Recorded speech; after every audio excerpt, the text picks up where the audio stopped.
बहिन के सोटा मारो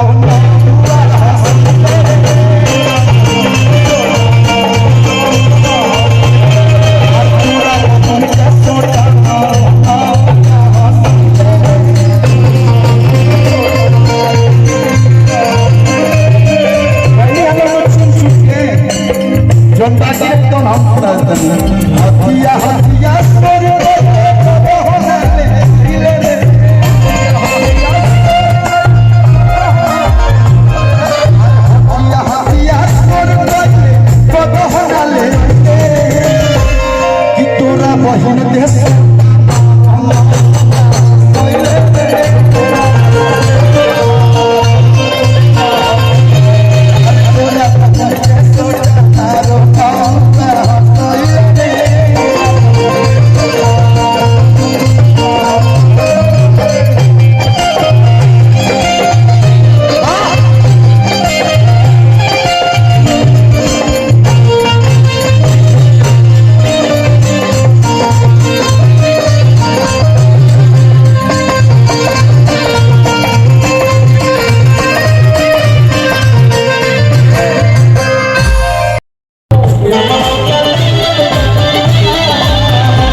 क्योंकि माँ का आशीर्वाद जो होता है ना बहुत जिंदगी में बहुत आगे तड़के पे ले चले जाता है।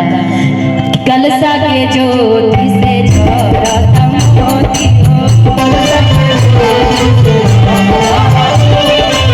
कलसा के ज्योति से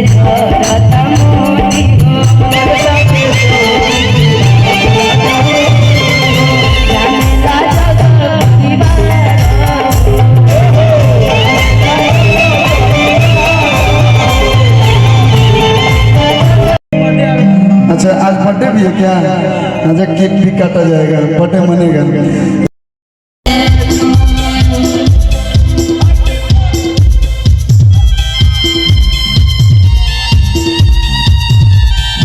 जन्मदिन की ढेर सारी शुभकामनाएं। आगे आगे आई चाकू अगर नहीं हो तो दांत से भी केक काटा जा सकता है।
हेलो हेलो जुग जुग